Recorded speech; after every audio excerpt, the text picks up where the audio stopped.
You wake up at 6:47 a.m., 7 minutes before your alarm. Your body knows it's been doing this for 4,847 days, almost 13 years at the same company. You tell yourself it's security, a good salary, benefits, stability. But as you stare at the ceiling, there's this feeling you can't quite shake. You're making more money than your parents ever dreamed of, and somehow you are more broke than ever. In the next few minutes, I'm going to show you exactly why that's not a coincidence. It's by design. This is the salary trap. Let me introduce you to Sarah. She's 34, makes $85,000 a year. On paper, she's in the top 20% of earners in her country. She should feel rich. She doesn't. Sarah gets paid every 2 weeks. That's $3,269 before taxes. After taxes, it's $2,458. Now here's where the trap gets interesting. The system doesn't present her with a choice. It doesn't say, here's your money, decide what to do with it. Instead, it does something far more clever.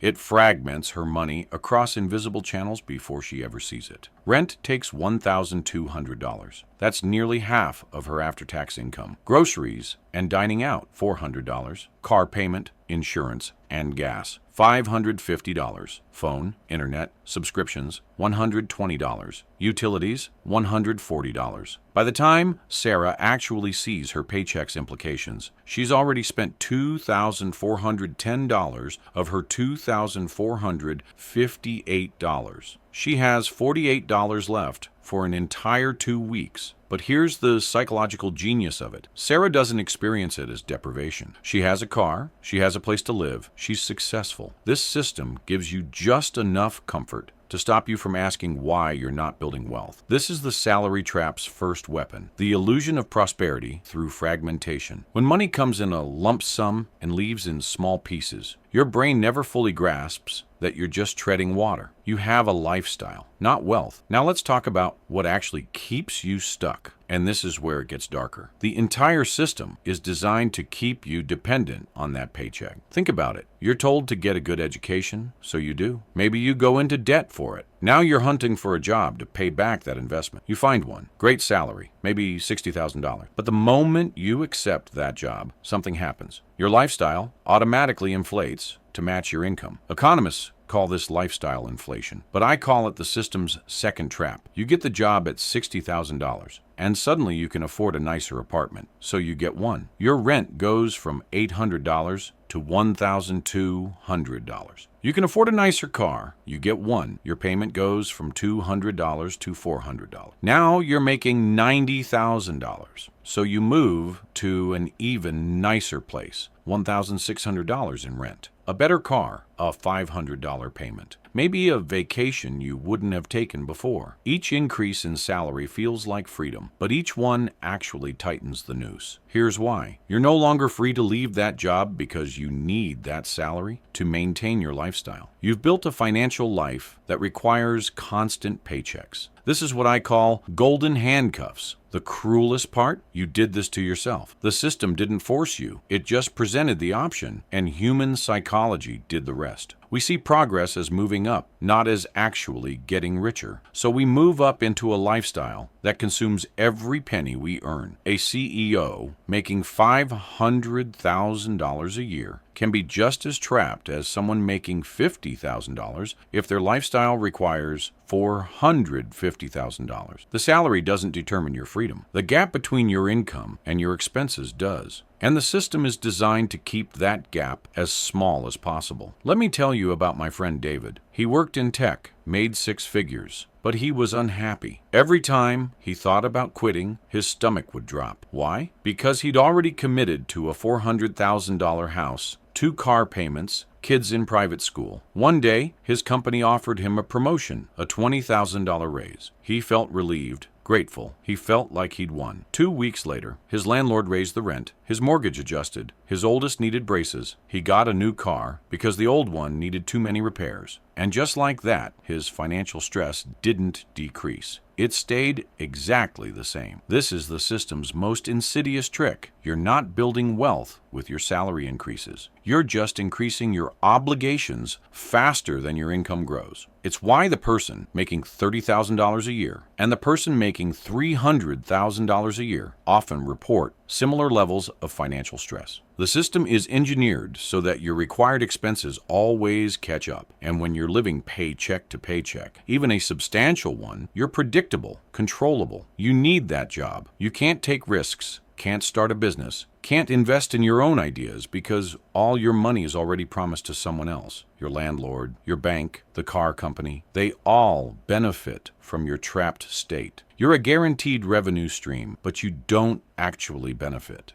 I want you to imagine something. Imagine you quit your job tomorrow. You just left. How many months could you survive? Be honest. If your answer is less than 3 months, you're trapped and you're not alone. Over 60% of professionals couldn't sustain their lifestyle for more than 1 month without a paycheck. Think about that. You are 1 month away from a financial crisis at all times. That's not security. That's a very comfortable prison. The salary trap convinces you this is normal. Work, earn, spend. Work harder, earn more, spend more. But this isn't inevitable. It's not a law of physics. It's a choice that's been made for you. The moment you realize your salary isn't keeping you rich, it's keeping you busy enough to not become rich, everything changes. Because once you see it, you can't unsee it. You start asking different questions. Not, how do I make more money? But, why does all my money leave? Not, how do I get a promotion? But, how do I build assets instead of obligations? This isn't about quitting your job tomorrow. The point is, this awareness changes behavior. Once you understand the trap is a system, not a law, you can start to dismantle it. First, stop confusing income with wealth. A $200,000 salary is income. $50,000 in savings and investments is wealth. One is temporary, the other is permanent. Second, attack the gap. Intentionally keep your expenses lower than your income. This feels backward, but it's the only mechanism that works. Third, redirect that gap into assets that work for you, not liabilities that work against you. And most importantly, build optionality. The moment you have 3 to 6 months of expenses in savings, something shifts psychologically. You're no longer trapped. You can negotiate better. You can take risks. You can leave situations that don't serve you. The goal isn't just to earn more. The goal is to become independent from the system's requirement that you need that paycheck. Because the moment you don't need it, you're free. The salary trap is real. It's sophisticated, but it is not inescapable. The people who break free aren't smarter or luckier than you. They just became aware. They saw the system for what it is, and they decided that comfort wasn't the same as freedom. You have that same choice. If you found this breakdown valuable and you want to learn the actual mechanics of building wealth instead of just earning income, subscribe to this channel. We break down the psychology of money, the systems that control your finances, and how to beat them. New videos every week. Each one gets you one step closer to actual financial freedom. Thanks for watching, and I'll see you in the next one.